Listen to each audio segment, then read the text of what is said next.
corazón hay una canción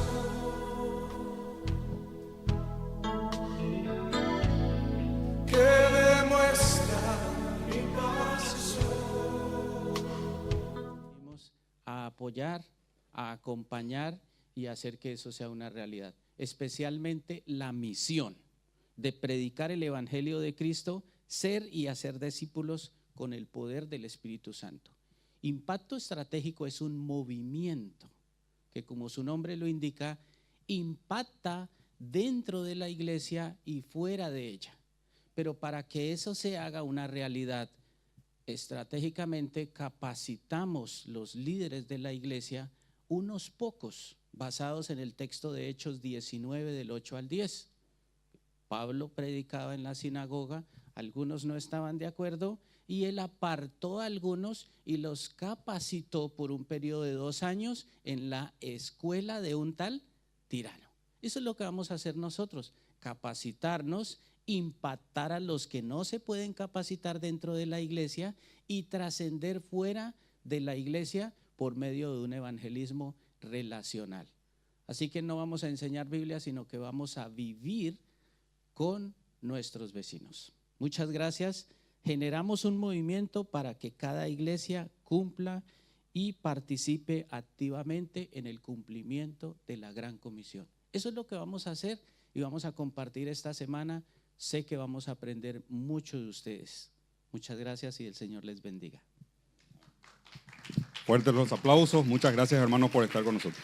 Lo que pasa al mercadito donde se venden todos los animales, que él en su momento puso orden allí, ¿verdad? Y va y se sienta enfrente del arca donde se depositaban las ofrendas. Marcos capítulo 12, versículo 41, registra este hecho y dice: estando Jesús sentado delante del arca de la ofrenda, miraba cómo el pueblo echaba dinero en el arca. Y muchos ricos echaban mucho. Y vino una viuda pobre y echó 2 blancas, o sea, un cuadrante. Entonces, llamando a sus discípulos, les dijo: de cierto os digo que esta viuda pobre echó más que todos los que han echado en el arca, porque todos han echado de lo que les sobra, pero esta de su pobreza echó todo lo que tenía, todo su sustento.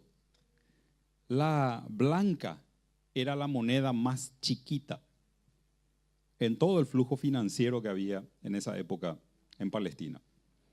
Y la blanca era una monedita de plata acuñada por la familia macabea en el tiempo interbíblico de los 400 años, ¿verdad? Quedó como la única moneda del sistema financiero judío. Y la blanca pesaba 0.5 a 1 gramo, una moneda livianísima era. Y era lo más insignificante que había dentro de los valores financieros. Y el Señor Jesucristo dice que va, y yo me imagino, ¿verdad? Va y se sienta frente al arca donde se echan las ofrendas, ¿verdad?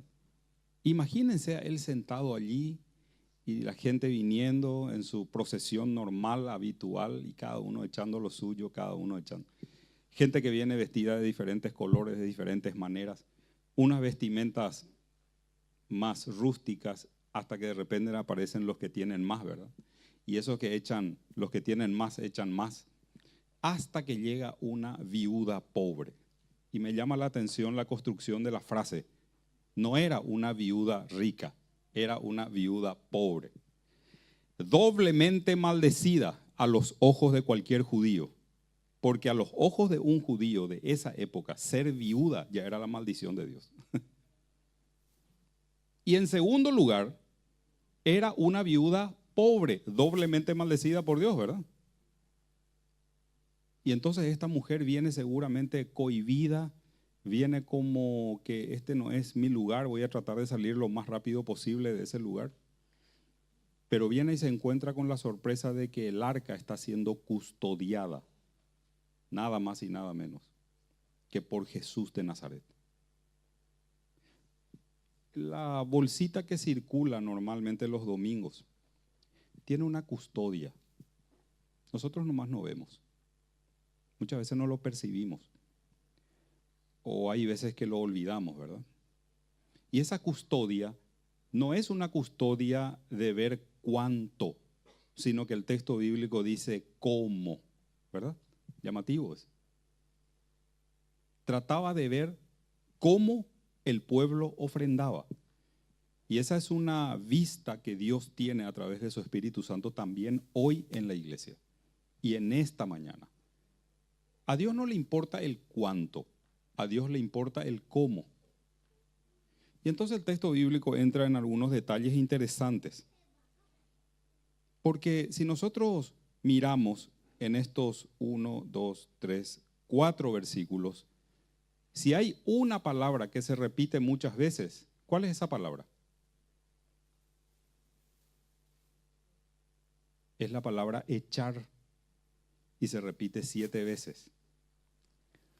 Lunes, martes, miércoles, jueves, viernes, sábado y domingo. Y vos y yo tenemos muchas cosas que echar de nuestra vida cada día. Si nosotros echamos cada día lo que no le gusta a Dios de nuestras vidas, entonces vamos a estar dispuestos a echar como corresponde un día domingo.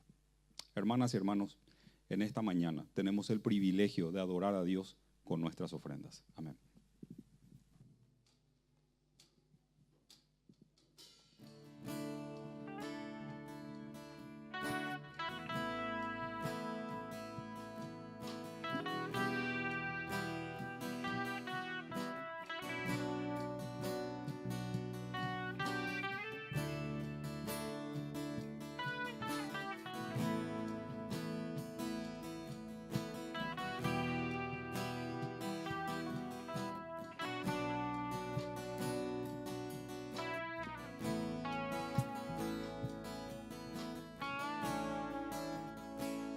Al estar ante ti, adorando frente al mar de cristal, entre la multitud, en asombro allí me habré de postrar y mi canto uniré a millones proclamándote rey, y mi voz oirás entre las multitudes cantar.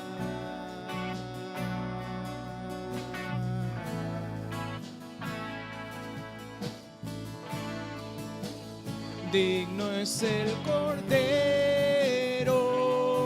de Dios, el que fue inmolado en la cruz, digno de la honra y el poder, la sabiduría suya es. Y al que está en el trono sea el honor. Le pido por favor que pongan esto en oración para que el Señor realmente haga un cambio fenomenal en esta campaña de 50 días de fe. Incluimos siempre a un colegio que se llama Coeyu, incluimos siempre al colegio Life en la campaña que este año empezamos, 50 días de fe. La Iglesia del Centro, vamos a ser hombres y mujeres de fe, hombres y mujeres de fe. Tenemos que salir de acá fortalecidos en nuestra fe espiritual. Eso tiene que ser la base de esta campaña que empezamos ahora de 50 días de fe la siguiente semana. Muy bien, van a estar un poco compartiéndonos qué es el Ministerio de Impacto Estratégico en breves palabras y luego seguro un estudio que habla acerca de lo que ellos han puesto en su corazón comunicar a la iglesia para la gloria de su nombre. Adelante, Francisco y Freddy de Impacto Estratégico. Adelante, por favor. Gracias, Pastor Pedro. Eh, Quiero recordarles mi nombre, Juan Francisco Novoa, pastor por 11 años en una comunidad en Colombia que tiene su cobertura también internacional. Junto con el pastor Freddy Morillo servimos en el Ministerio de Impacto Estratégico, que lo que hace es apoyar a las iglesias, a los diferentes ministerios alrededor del mundo en la capacitación de sus líderes. Primero, la iglesia debemos capacitarnos para luego salir y hacer un trabajo que sea eficaz, de multiplicación, basados en el texto de 2 de Timoteo 2:2. Lo que has aprendido, escoge a hombres fieles e idóneos para que a su vez ellos no solamente aprendan, sino que enseñen a otros. Sistema de multiplicación que le corresponde a la iglesia. Si la iglesia no lo hace, otros lo van a hacer por nosotros. Y quizás ellos no están verdaderamente capacitados para cumplir la misión de la Iglesia Cristiana Evangélica Central, de predicar el mensaje del Señor con el poder del Espíritu Santo.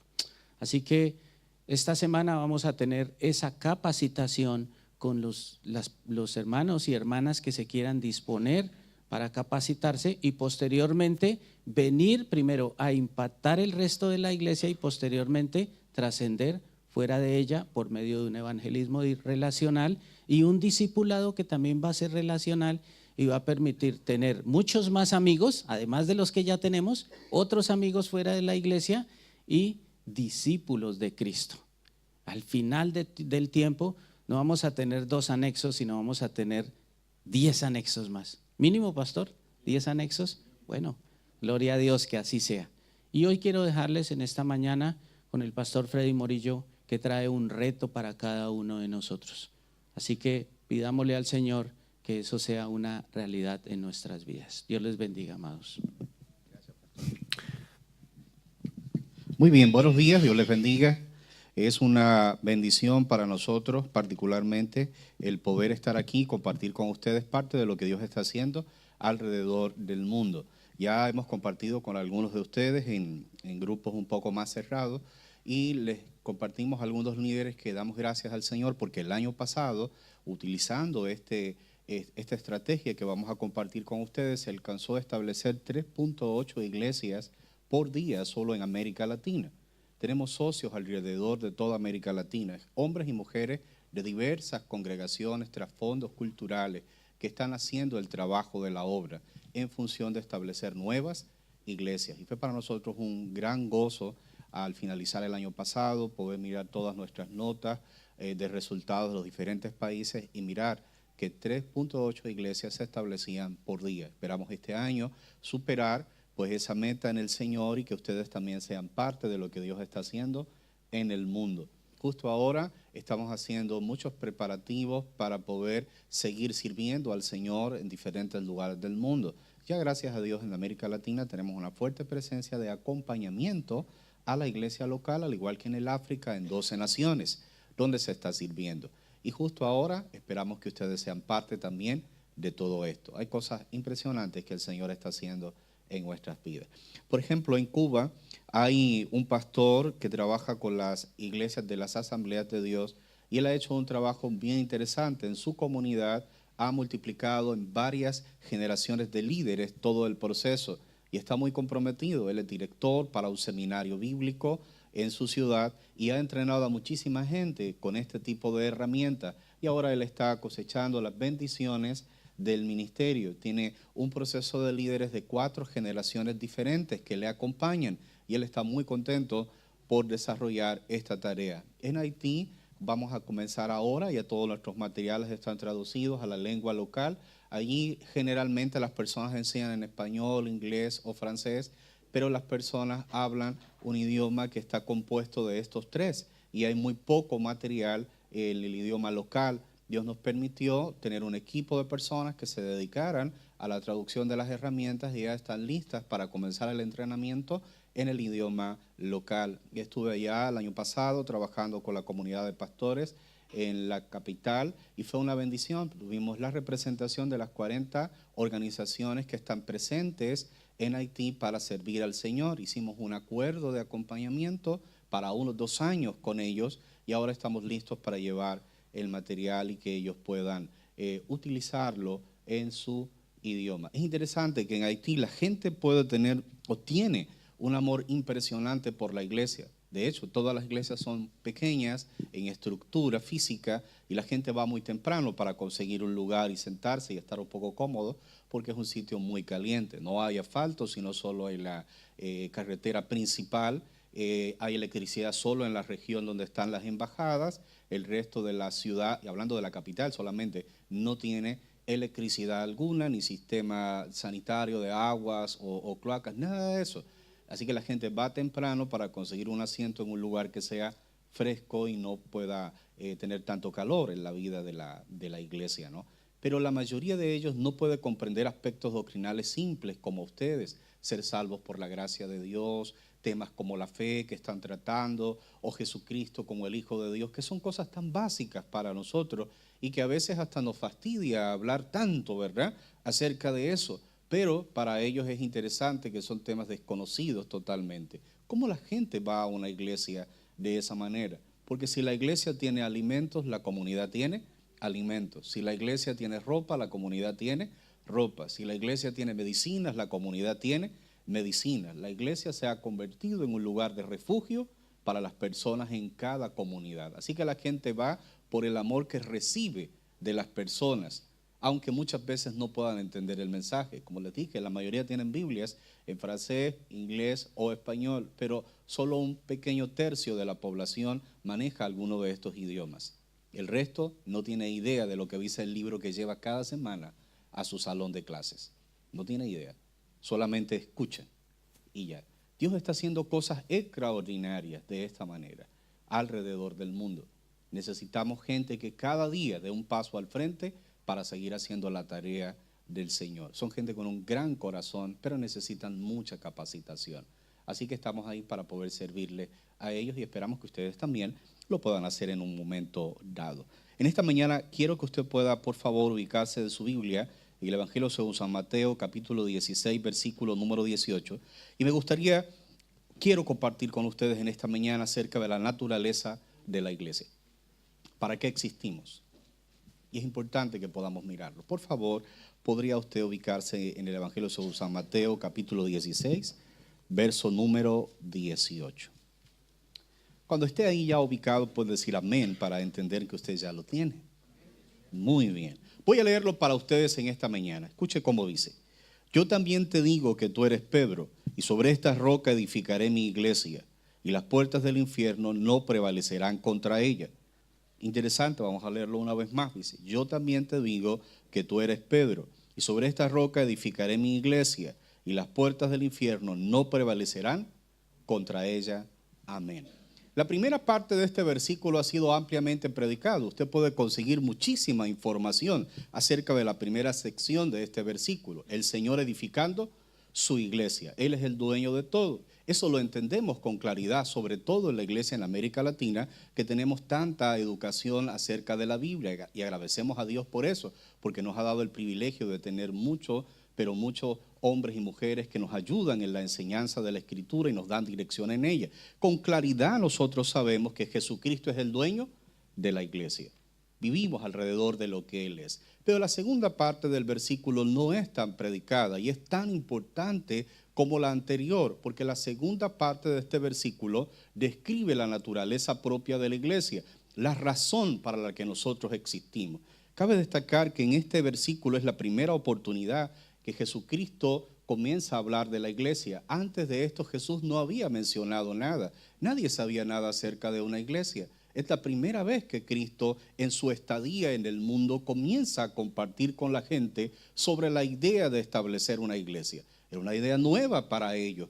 No había un fundamento específico en el Antiguo Testamento para la construcción de esta iglesia, sino solamente modelos basados en el templo y que podemos hacer muchas aplicaciones en este tiempo. Pero no había una palabra profética de Dios en el Antiguo Testamento específica que dijera cómo se iba a establecer la iglesia. Por eso Pablo considera que es el misterio de Dios revelado para nosotros en el Nuevo Testamento. Y es justo acá, en Mateo 16, 18, que Jesús por primera vez le dice a sus discípulos y a la gente que estaba alrededor de ellos, ¿saben? Voy a establecer mi iglesia. Y es interesante la categoría que él le da. No la iglesia de la gente, no la iglesia de alguien, sino mi iglesia. Somos la propiedad exclusiva del Señor. Y siendo esta la primera vez que Jesús habla de la iglesia, también nos llama la atención que Él describe cuál va a ser su naturaleza, la razón de su existencia. Está expresado en la segunda parte del versículo donde dice, y las puertas del infierno no prevalecerán contra ella. El escritor, en este caso Jesús que está hablando, está usando un ejemplo que era común en la época de las guerras en el Oriente. Cuando un país quería ser un poco más grande, convertirse en un reino, este debía ir en campaña militar para invadir a otros países. Y Jesús toma el ejemplo de esa época para referirse a la lucha que la iglesia va a sostener con el mundo espiritual una vez que ésta sea establecida. Las ciudades en la época de David y todos los otros reyes bíblicos, incluso hasta Roma, cuando se constituyó el imperio, eran ciudades amuralladas porque constantemente estaban sometidas a este tipo de invasiones. Un reino pequeño quería ser más grande y la única manera de ser más grande, ¿cuál era? Conquistar a otra nación, pedirle impuestos para poder crecer. Así que las ciudades se amurallaban. Generalmente habían dos, algunas ciudades con más recursos, tres murallas. Una primera muralla general alrededor de todo el país y una enorme puerta frente a esa muralla. Esa puerta era la puerta principal de la ciudad. Una vez que ella se abría, ibas a encontrar tres cosas básicas detrás de ella. Uno, la administración de justicia. Todo lo que tenía que ver con la justicia de esa ciudad se manejaba después de esa puerta. Ahí estaban los juzgados, todo lo que tenía que ver con los abogados, los jueces, todo el sistema de justicia de la nación. Pero también estaba la economía, todo el manejo del impuesto, la recaudación del mismo, con la distribución de los recursos de la nación, los bancos que llamaríamos ahora, o los lugares para pagar nuestros impuestos según el país, estaban ahí a la entrada de la ciudad. No en el centro como es ahora. Nuestras ciudades modernas concentran todos estos elementos importantes en el centro de las ciudades. Para esa época, por las invasiones tan continuas, se concentraban en la entrada de la ciudad. Y también estaba el despacho del rey. Así que todos los poderes de ese entonces estaban justo después de las puertas de la ciudad. Una vez que las abrías, ahí estaban. Después de esto había otra muralla que resguardaba a los moradores comunes del pueblo de una invasión. Así que si tú ibas a conquistar una ciudad, lo primero que tenías que hacer era derribar sus puertas principales. Y una vez que lo hicieras, te ibas a apoderar de los principales organismos que dirigían el país. En palabras más simples, ibas a dejar a la nación sin dirección alguna. Ibas a apoderarte de todo lo que ahí existía, la economía, la gente que impartía justicia, el mismo despacho del rey. Todo iba a ser completamente removido. Solo iba a quedar la población común, sin dirección. Y era cuestión de tiempo para que ellos pudieran rendirse. Así que lo primero que se hacía era tomar las puertas de la ciudad. De ahí la importancia de esa frase. ¿Han leído ustedes en Proverbios capítulo 31? Me gustaría que por favor usted pueda ubicarse un momento ahí. Proverbios capítulo 31, versículo 23, donde se habla en este capítulo 31 acerca de la mujer virtuosa, pero de su marido se dicen muy poquitas cosas. Y algunas personas han llegado a hablar incluso mal del marido de la mujer virtuosa, ¿no? Pero es porque no tienen un concepto claro acerca de lo que eran las puertas de la ciudad.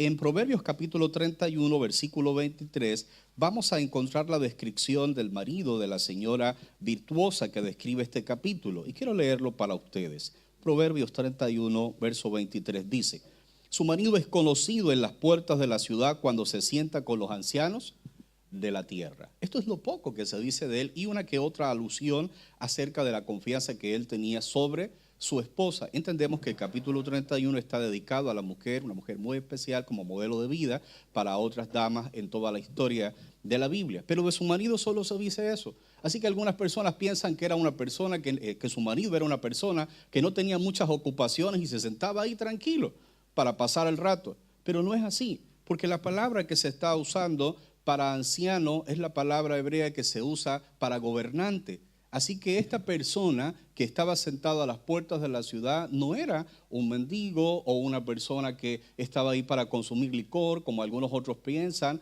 o una persona que estaba ahí para pasar el rato, sino que era un magistrado de justicia de esa época. Él estaba en el sector de la impartición de justicia. Estaba ahí para declarar lo que era justo o no en un juicio. Era un juez de la ciudad. Y está descrito por la expresión las puertas de la ciudad, porque era el lugar donde estas tres grandes áreas se manejaban: economía, administración de justicia y el despacho del rey. Era lo que había en ese sitio. Hay otra cosa importante que me gustaría que usted vea también sobre esta frase de las puertas. En el libro de los Jueces, capítulo número 16, versículo número 3, hay una historia que es muy fascinante acerca de Sansón cuando le quitó las puertas a una ciudad. Capítulo 16, Jueces capítulo 16, versículo número 3. Voy a leerlo para ustedes, pero quiero que ustedes lleguen ahí primero. Jueces capítulo 16, versículo número 3. Dice de la siguiente manera: mas Sansón durmió hasta la medianoche, y a la medianoche se levantó, y tomando las puertas de la ciudad con sus dos pilares y su cerrojo, se las echó al hombro y se fue, y subió con ellas a la cumbre del monte que estaba delante de Hebrón. Es interesante que el escritor bíblico haya recopilado este dato acerca de Sansón, porque lo que él hizo fue humillar a la ciudad dejándola desprotegida. Él dejó expuesto integralmente la economía, la justicia y el despacho del gobernante o rey de esa nación. Los insultó, porque lo único que te iba a proteger inicialmente como nación eran las puertas enormes de madera que estaban frente a la ciudad. Así que cualquier persona podía venir y conquistar tu ciudad sin mucho esfuerzo, porque ya no tenías puertas. ¿Recuerdan la historia de Nehemías? Cuando él preguntó acerca de Jerusalén, cómo ella estaba y cuál era la situación espiritual del pueblo, ¿qué le dijeron las personas? Las puertas fueron puestas a fuego. Ya no hay nada que nos pueda proteger. Incluso fue mucho más allá. Él dijo, el muro también fue derribado. No tenemos esperanza alguna como nación. Estamos desprotegidos. Eso hizo que el corazón de Nehemías se compungiera y buscara una alternativa para restaurar los muros de la ciudad y volverle a dar ese sentido de seguridad que ellos necesitaban tener. Es como dormir en tu casa en una ciudad que sea muy peligrosa y tú no tengas cerradura o cerrojo en la puerta de tu casa. ¿Podrías dormir tranquilo? Es difícil, ¿verdad? Quizás nada te va a pasar, pero no te permite a ti humanamente estar seguro. Así que una ciudad sin puertas, una ciudad sin muros, representaba una ciudad peligrosa para vivir allí. Muy peligrosa. Y eso hizo Sansón. Ahora regresemos nuevamente a Mateo 16. Mateo 16 dice que las puertas del infierno no prevalecerán ¿contra quién? Contra la iglesia. Así que presenta a la iglesia que van a ser como una ciudad que está en guerra. ¿Con quién? Literalmente dice contra el infierno. Así que presenta a Jesús el ejemplo de la iglesia y del infierno como dos países que están tratando de conquistarse mutuamente, y la única forma de entrar a alguno de estos dos países es a través de ¿qué? De sus puertas. Por eso Mateo 16, 18 dice, y las puertas del infierno no prevalecerán contra ella. ¿Cómo presenta este pasaje bíblico a la iglesia? Exacto, como no una iglesia que está a la defensiva, encerrada en su linda ciudad, disfrutando las maravillas que Dios le ha dado, sino una iglesia que ha abandonado su reino, su comodidad, todas las ventajas que éste puede ofrecerle para ir a golpear las puertas de otro reino, para conquistar y ampliar más la capacidad de su reino. Y es interesante porque esta es la primera vez que Jesús habla de la iglesia. Y la primera vez que él habla de la iglesia, describe a la iglesia como una iglesia que está lista para conquistar, como la característica fundamental de ella. Dice literalmente que las puertas del infierno no van a poder prevalecer en contra de nosotros. Ahora, no está diciendo que el infierno nos va a recibir contentos cuando nos vea aparecer por ahí, ¿verdad? ¡Ay, qué bien, bienvenido! Aquí está todo. ¿Qué quieres que te entregue? Va a ser resistencia. Pero tenemos la promesa de Dios que no va a ser eterna la resistencia. Tarde o temprano va a caerse. Así que vamos el primer día y golpeamos, quizás nada pasa, ni siquiera nos respondan. Volvemos el siguiente día, tampoco, un día más, hasta que ellas son derribadas. Un ejemplo interesante de eso es lo que encontramos con Josué y todas las vueltas que dieron alrededor de qué ciudad? De Jericó. Pudo haber caído el primer día. ¿Por qué simplemente ya no se abrió el primer día? O el segundo. ¿Por qué tanto tiempo? Es interesante ver lo que Dios es capaz de hacer en nuestras vidas. Porque el control de la iglesia es del Señor, no nuestra. Él es quien decide cuando las cosas van a hacerse y no nosotros. Somos sus colaboradores, no los dueños de la obra. Somos sus administradores, no los dueños de la obra. Somos sus servidores, no a quienes se les sirve. Hay una diferencia interesante en eso en toda la Biblia. Tenemos la promesa de Dios que si vamos y hacemos lo que por naturaleza tenemos que hacer, que es golpear las puertas del infierno, estas tienen que abrirse. No importa qué grandes se vean. ¿Recuerdan cuando fueron los 12 espías a revisar la tierra prometida? 10 dijeron, esta ciudad se consume a sus moradores. Sus paredes llegan hasta el cielo, decían. Y ellos dijeron, nosotros parecemos langostas, somos muy pequeños, no podemos hacer absolutamente nada. ¿Quiénes dijeron algo distinto? Josué y Caleb. Dice literalmente la escritura que porque ellos tuvieron un espíritu, una actitud diferente ante la situación, Dios les prometió entrar a la tierra prometida. Pero ¿qué hizo que este grupo de 12 personas, de 10 personas realmente fracasaran y solo 2 pudieran obtener la promesa de Dios? El mirar grande la obra del diablo y no ver grande la obra de Dios en la vida propia. En cambio, Josué y Caleb dijeron, pero es que Dios nos mandó a tomarla. ¿Por qué no vamos y lo hacemos? Solo hagámoslo, estamos aquí. Recuerdan que ellos tardaron solo 40 días en ir desde su campamento, recorrer todo el país y regresar nuevamente al campamento. Así que estaban a menos de 20 días de distancia de recibir la bendición de Dios para sus vidas. Pero sus malas acciones, fundadas en su poco carácter para asumir la responsabilidad que Dios le había dado, les llevó a tener una pérdida de 40 años en el desierto. Hay algunas paredes que parecen altas. Hay algunas puertas que parecen muy gruesas para nosotros, pero no es nuestro trabajo. ¿Es el trabajo de quién? Del Señor. Hemos venido para decirle al diablo en el lugar donde está que el Señor nos mandó a decirle que debe abrir las puertas. Estamos ahí como los comisionados de Dios para golpearla. No es nuestro reino, nos mandaron. No es nuestro imperio, es el del Señor. Así que estamos ahí para hacer lo que Él nos mandó a hacer. Y Él nos prometió que aunque van a hacer resistencia, no van a permanecer para siempre. Así que tenemos la esperanza de volver el día siguiente y el día siguiente, porque las puertas del infierno no dependen del tamaño que ellas sean, sino que dependen de la confianza que tú tengas en quien te envió a hacer el trabajo. ¿Recuerdan aquellos personajes bíblicos en el Nuevo Testamento que trataron de echar fuera a un demonio? Que dijeron, en el nombre del Dios que predica Pablo te decimos que te vayas. ¿Recuerdan esa historia? ¿Qué le dijeron estos personajes, estos espíritus al personaje? Conocemos a Pablo, sabemos perfectamente quién es Jesús, pero le dijeron algo interesante. ¿Y ustedes quiénes son? Entonces, el atacar las puertas del diablo no tiene que ver con lo que nosotros humanamente somos, sino con lo que nosotros somos en Dios. Somos su iglesia. ¿Cómo lo describe la Biblia en el Nuevo Testamento? El pastor que estuvo leyendo en la mañana para la cena del Señor, el partimiento del pan y todo esto, leyó algunos pasajes muy interesantes acerca de la naturaleza nuestra como iglesia. Somos el cuerpo de Cristo, su templo. Estamos ahí para representar místicamente al Señor. Somos parte visible de lo que Él es en la tierra. Así que no podemos amilanarnos o ser pequeños frente a las puertas del diablo, por muy gruesas que éstas se vean. Hemos venido para que ellas sean demolidas en el Señor, enteramente demolidas en el Señor. Siendo que esta es la primera vez que Jesús habla de la iglesia y de ahí en adelante hizo muchas apreciaciones acerca de ella, es interesante pensar que la primera vez que Él habló de la iglesia la describió como un reino que está conquistando a otro reino. No podemos entonces vivir como iglesia de una manera distinta a la que Jesús mismo nos ha mostrado en la Biblia. ¿Recuerdan el mandato de la Gran Comisión? ¿Qué implica el mandato de la Gran Comisión? Vayan a las naciones y hagan ¿qué cosa? Discípulos de ellas. Pero recuerden el contexto en el que Jesús dijo eso. Lo dijo en el contexto donde Roma estaba dominando ¿a quién?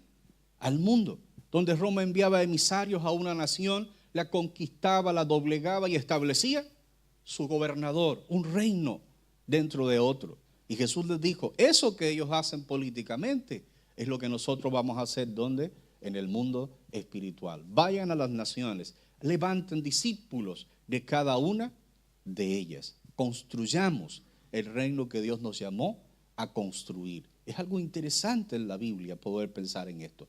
Así que no nos podemos encerrar en el reino de Dios para disfrutar todas sus bendiciones, que hay muchas de Él para nosotros, porque fuimos llamados no solo a disfrutar la bendición de Dios que es perenne sobre nosotros, sino que hemos sido llamados para ejecutar su voluntad en la tierra. Y eso es lo que más gozo va a traer a nuestras vidas, cuando podemos caminar para hacer aquello que Dios nos llamó a hacer, conquistar para Él los espacios que Él ya nos entregó. Así que mucho de lo que no pasa en la vida de la iglesia es porque nosotros no entendemos cuál es nuestra naturaleza. No fuimos llamados por Dios para encerrarnos, fuimos llamados por Dios para hacer la tarea que Él nos pidió a cada uno de nosotros hacer. Así que estás aquí para conquistar para el Señor. Y de eso se trata la Gran Comisión. Cada iglesia que se inicia es una victoria en Cristo, porque hay nueva gente que va a escuchar el mensaje. Cada casa que se abre para recibir a personas que no son cristianas y compartir con ellos nuestra fe, estamos dándole la oportunidad de escapar de la condenación eterna y ser parte de la vida que el Señor nos ha entregado a nosotros, que es abundante según lo que Él mismo ha descrito en la palabra. Vino para que tengamos vida y para que la tengamos, dice, en abundancia. Quiere que tengamos, anhela que disfrutemos, pero nada de eso es posible si no podemos conquistar lo que Él nos ha llamado a hacer. El problema es que muchas veces nosotros queremos primero los beneficios y después queremos pagar, como el tema de la tarjeta de crédito. Primero quiero comprar y tener gozo y después la tristeza para pagar las cuotas mensuales. Y eso no es lo que Dios quiere para nuestras vidas. Dios anhela que primero trabajemos y ya luego podamos compartir nuestras ganancias del reino, repartir los despojos que dice el Antiguo Testamento, cuando tú podías conquistar una ciudad.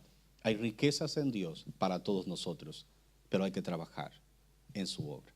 Él nos ha llamado para hacer esta hermosa tarea. Hechos capítulo 19, versículo 9 al versículo número 10, describe a la iglesia del Nuevo Testamento conquistando las diferentes localidades o ciudades de esa época. Hechos capítulo 19, versículo número 9 al versículo número 10. Quiero leerlo para ustedes en esta mañana. Hechos 19, verso 9 y verso 10. Dice de la siguiente forma: pero cuando algunos se endurecieron y no creyeron, sino que maldijeron el camino delante de la multitud, Pablo, él se separó de ellos y apartó a los discípulos, disputando cada día con ellos en la escuela de un hombre llamado Tirano. Esto fue hecho por espacio de 2 años, de manera que todos los que habitaban en Asia, judíos y griegos, oyeron la palabra del Señor Jesús. Hechos capítulo 19, versículo número 9 y versículo número 10. ¿Cómo Pablo alcanzó una de las provincias más grandes en esa época, que era Asia? ¿En cuánto tiempo dice? 2 años. Y dice literalmente, tanto judíos como griegos. Y eso nos está hablando de los diversos grupos culturales que pueden existir, ¿dónde? En una nación. No solo podemos evangelizar a los que son semejantes a nosotros. Hay diversos grupos culturales en nuestras ciudades que necesitamos también evangelizar. De hecho, ahora hay culturas tribales en las ciudades. Personas que se peinan de una manera determinada, personas que se comportan de una manera determinada, y las ciudades en América Latina están llenas de estas culturas. Personas que solo se dedican a vivir la vida sobre patines o patinetas, cosas como esta, o tienen un estilo musical único y se ha creado una cultura alrededor de ellos. El problema del quebranto sexual ahora, la homosexualidad o el lesbianismo en toda América Latina, que es gigantesco, que también es una gran campo para que la iglesia pueda desarrollar evangelismo dentro de ellos. Todos estos grupos culturales tienen que recibir el mensaje de Jesucristo. Los grupos económicos que muchas veces están cerrados al mensaje del evangelio necesitan ser alcanzados por la iglesia local. Todos necesitan el mensaje. ¿Cómo es posible que Pablo en 2 años haya podido presentar un mensaje claro tanto a judíos, dice, como a griego, a todos los grupos culturales más importantes de esa época. ¿Cómo alguien puede hacer eso en 2 años? En la provincia más grande, más importante del imperio para ese entonces. Hay algunas cosas que hizo que refleja el pasaje.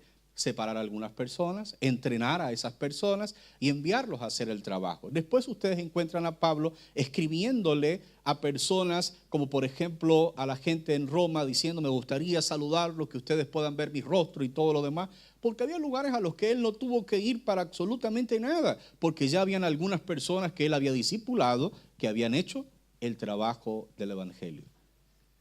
La iglesia del Nuevo Testamento no tenía que preocuparse por la evangelización. La iglesia del Nuevo Testamento vivía para la evangelización.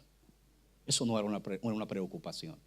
No habían mensajes para motivar a la gente que evangelice. Si usted lee el Nuevo Testamento, va a encontrar el mandato de la Gran Comisión y el libro de los Hechos describiendo cómo ese mandato se cumplió. ¿Recuerdan cuando ponían preso a los discípulos?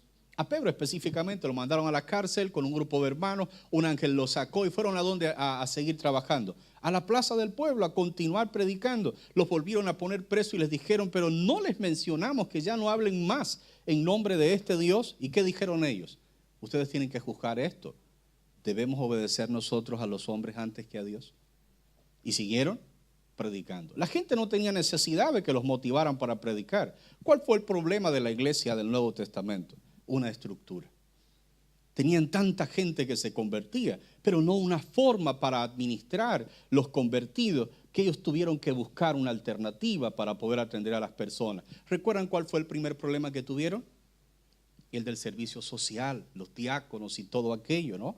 Había un grave problema, las viudas estaban siendo atendidas, pero un grupo se quejaba de que algunas no recibían el mismo trato. Los apóstoles dijeron: nosotros no podemos dejar de hacer lo que es más importante para nuestro llamado, que es la predicación del evangelio. Pero muchas veces la iglesia se desenfoca y olvidamos lo que es más importante para nosotros para hacer algunas cosas. Servir a las mesas no es que no es importante para Dios. Claro que lo es. La atención al pobre, al necesitado, el cuidado de las personas es importante. Pero si eso no se para de hacer la obra de su palabra, entonces ya no es lo más importante para Dios. Así que los discípulos tuvieron una idea: escojan a personas, pongámoslos sobre las tareas más pequeñas de la iglesia y nosotros continuemos haciendo lo que es más importante, la predicación del evangelio. Y surgió la primera institución que ayudó a la iglesia, o la primera estructura que ayudó a la iglesia como institución en el libro de los Hechos. No solo los apóstoles ahora, sino que tenían, ¿qué cosa? Un grupo de líderes que ayudaban en la administración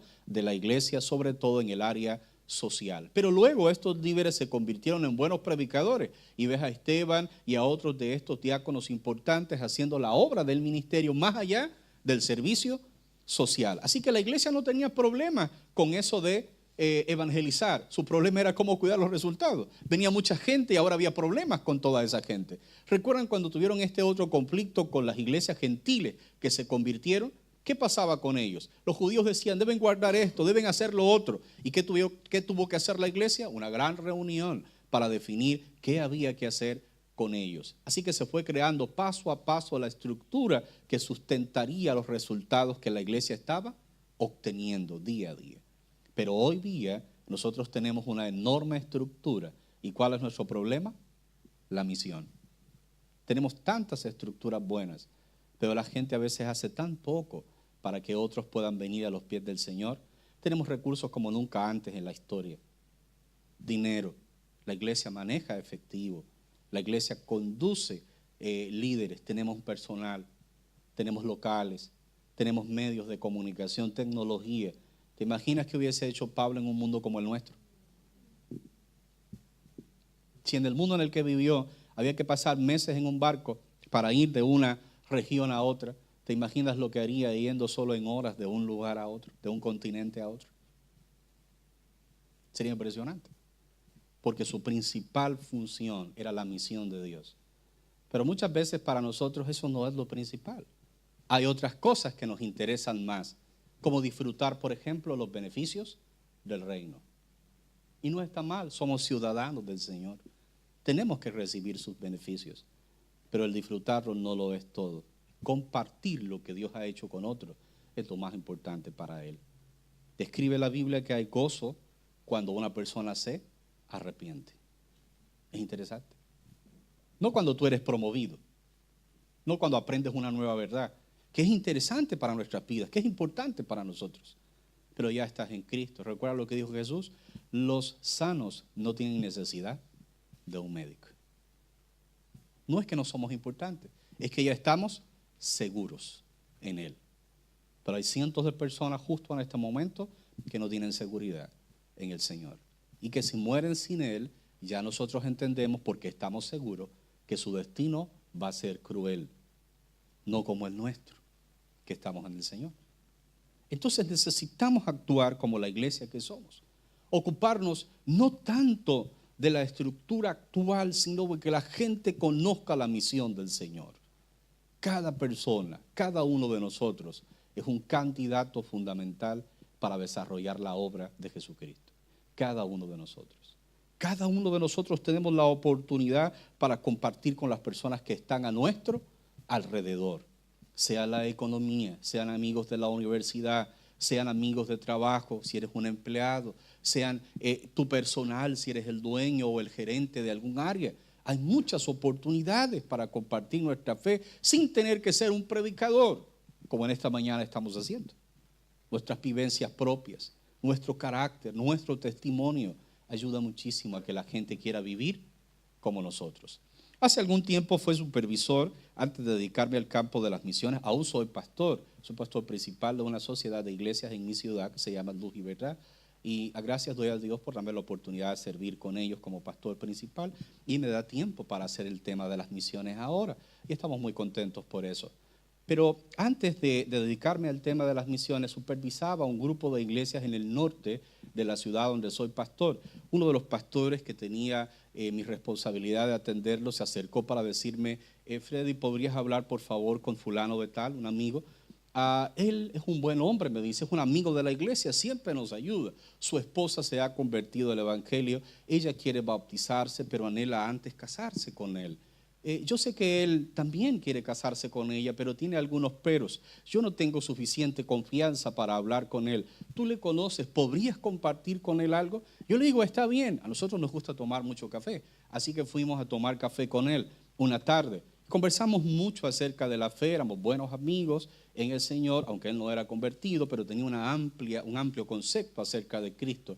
Y estuvimos hablando, y después del café le pregunto con toda sinceridad, porque había esa confianza, de decirle: ¿por qué no quieres casarte con tu esposa?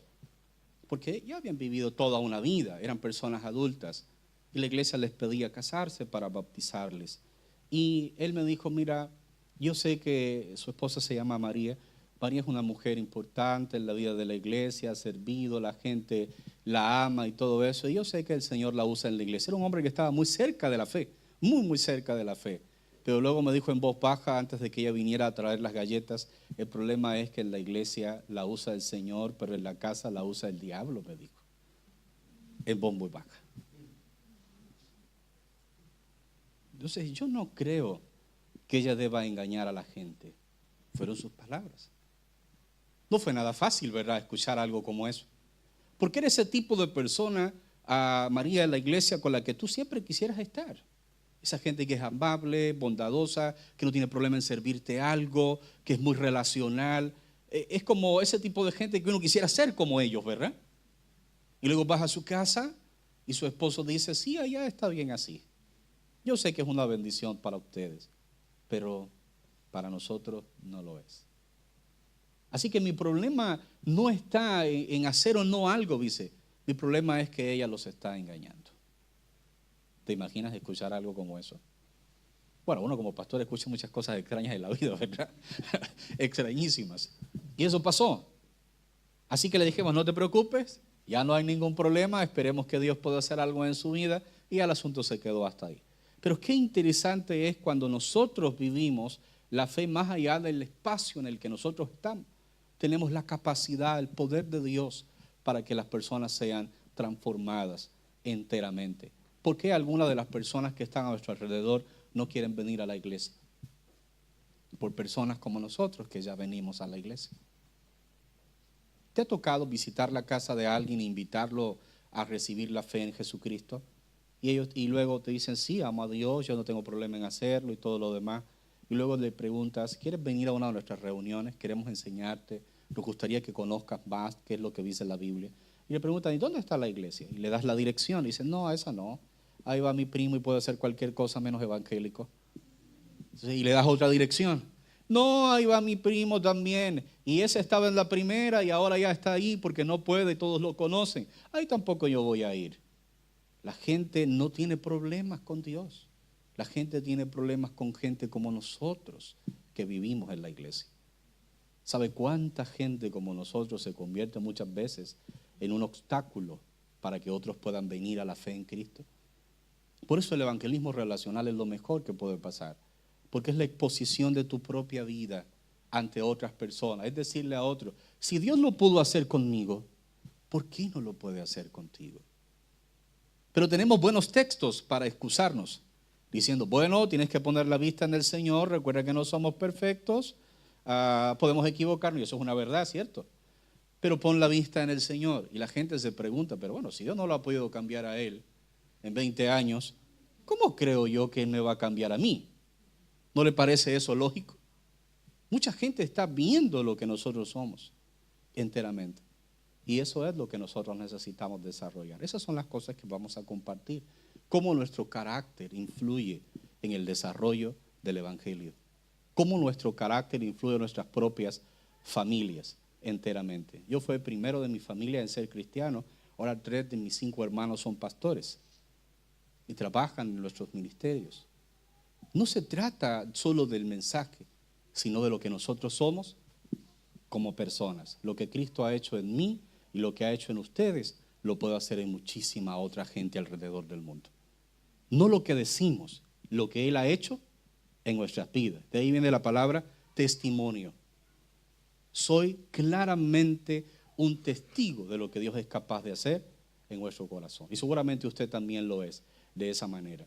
Hace algunos años estuvimos evangelizando, llevamos grupos misioneros a diferentes países. Estuvimos en una ciudad particular de América Latina y había un hombre que estaba con su cabeza bajada y no quería escuchar el mensaje. Algunas personas pasaron alrededor de él y me dio curiosidad porque la gente de la iglesia de esa ciudad no lo saludó. Y me acerqué para hablar con él. Su nombre es Daniel. No se me olvida porque es el nombre de mi hijo también, así que es difícil olvidarse.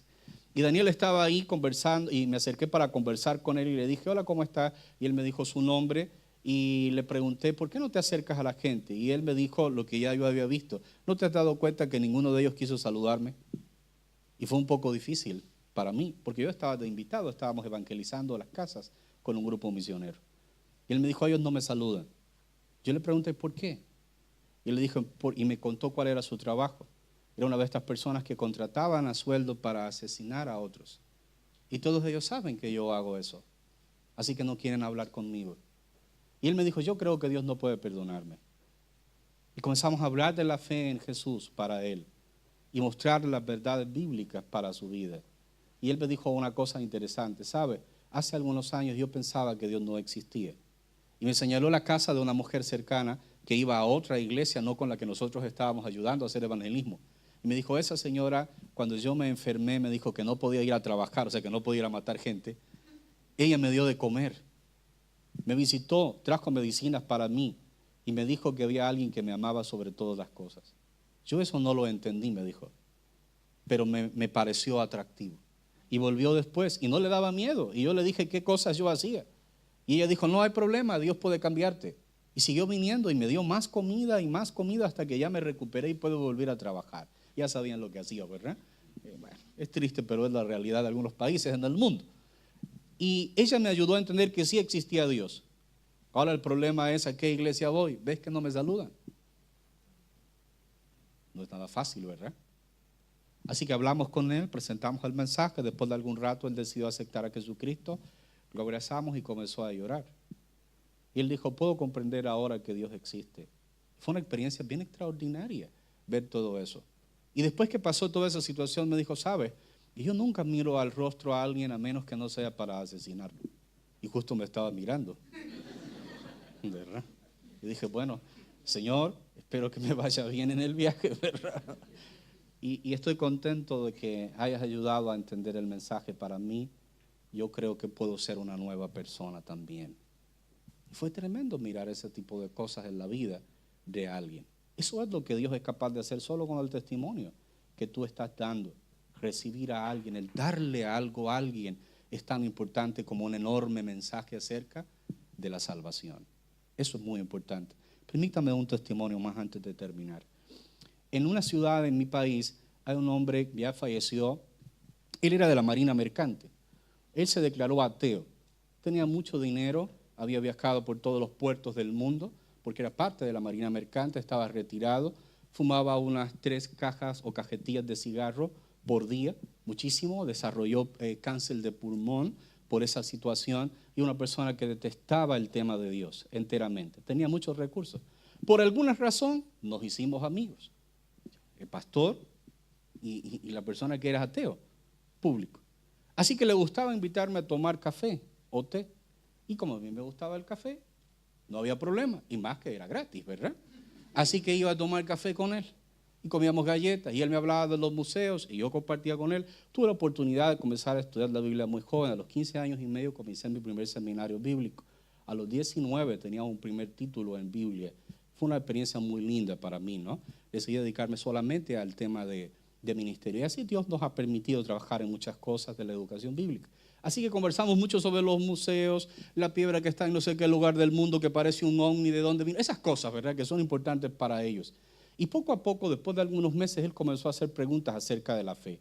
Una vez me dijo, ¿esto de la fe cómo funciona? Yo tengo una idea, me dijo. Yo le dije, ¿puedes decírmela? Y él dijo lo siguiente, ¿en la fe yo debo aportar algo y Dios aporta algo? Yo le dije, sí, así funciona. Dios te da la oportunidad de ser salvo, pero tú tienes que creer que eres salvo por el sacrificio de Jesucristo. Y ya, se quedó tranquilo. Luego me habló de los vicios y de cosas como esas, todas sus dudas lógicas acerca de la Biblia. Discutimos muchos versículos por los cuales él decía que la Biblia no era la palabra de Dios y los miramos a la luz de la historia y ese tipo de cosas que son convenientes para ellos, ¿verdad? Y después de un tiempo fuimos amigos a tal forma de compartir la fe con él. Estaba de viaje como ahora y él llamó a mi casa, su esposa llamó a mi casa y preguntaron por mí. Le respondió mi esposa, dijo, no, está de viaje, pero ¿qué necesita? Podemos atenderle. Y la señora le dijo, mi esposo está muriendo y él no quiere morirse sin conocer antes al Dios que el pastor le dice que existe. Y le dice, pero no está, él no quiere que nadie más ore por él. Y eso era una situación incómoda. Le dijo, no hay problema, podemos enviar a alguien más que hable con él. ¿Te imaginas que alguien te está llamando para recibir al Señor? Es una experiencia extraordinaria, ¿verdad? Así que alguien fue, oró por él y él en su testimonio público dice lo siguiente, una vez que oraron por mí sentí que una gran carga de mi vida se fue. El día siguiente estaba caminando, conversando con la gente, animó a las personas y por primera vez fue a la iglesia evangélica de su comunidad. La gente se burló de él. Y él comenzó a las siguientes 2 semanas a compartir su testimonio. A los 3 meses se bautizó y comenzó a trabajar con las personas de la comunidad. Y la iglesia se llenó de su familia que lo conocía, porque habían visto su cambio radical en la vida. Completamente cambió de una manera extraordinaria. Y 6 meses después murió.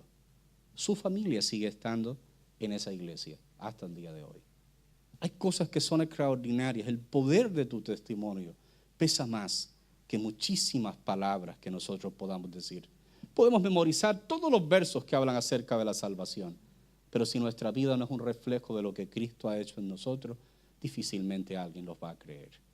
Entonces tenemos muchas veces un evangelio que es más de la psicología, del tema de la filosofía de la religión y no tanto de la vida diaria. Y la gente está ansiosa de recibir a personas que son transformados por el poder de Dios. Pablo es un ejemplo bíblico de eso. ¿Quién se quería sentar con Pablo en la iglesia cuando todos se enteraron que era él que había matado al primer diácono? ¿Te sentarías tú con él? ¿Lo invitarías a tu grupo pequeño? ¿Lo invitarías a comer en tu casa? ¿Y si dice que se quiere quedar en tu casa? No, la gente hacía distancia. ¿Quién lo ayudó a ingresar a la iglesia? Bernabé. Nadie quería estar con él. Pero hay gente que tiene que convertirse en personas como Bernabé que amen a otros. Y esa gente que no parece la más calificada o lógica en nuestras ciudades, terminan convirtiéndose en grandes instrumentos de Dios para hacer cosas que son extraordinarias a nuestros propios ojos. Eso es lo que pasó con la vida de Pablo. Después él da su testimonio y dice, y nosotros lo sabemos, que él hizo más con su equipo que todos los apóstoles juntos. Y si ve el Nuevo Testamento, cerca del 50% del Nuevo Testamento fue escrito o compilado por él. Por el último que llegó, por el que mató a uno de los primeros diáconos de la iglesia. Eso es lo que Dios hace en la vida de algunas personas que no son para nada extraordinarios en el mundo, pero que en las manos de Dios se convierten en instrumentos gigantescos de su poder y de su amor. Aún hay mucho por hacer en el mundo, pero necesitas entender que la naturaleza de la iglesia es la de conquistar, y la forma más práctica de hacerlo es a través de nuestra relación diaria. Nosotros somos la mejor herramienta de Dios en el mundo, no nuestros libros, no nuestros estudios, tu vida transformada por el Señor. Habla más fuerte que muchas palabras que nosotros podamos decir. Cuando la gente te ve y dice, él era, ya no es. Él era la persona alcohólica de la comunidad, ahora no. Él era el estafador, ahora no lo es. Él era tal cosa, pero ahora ya no lo es. Pero algunas personas siguen siendo buenos cristianos y buenos estafadores, ¿o no? Incluso a veces nos estafan a nosotros mismos. Y es doloroso, ¿verdad? Porque son nuestros hermanos. Y lo más probable es que se vayan al cielo. Es lo más probable, ¿verdad? Y nos robaron. ¿O no le ha sucedido alguna vez eso?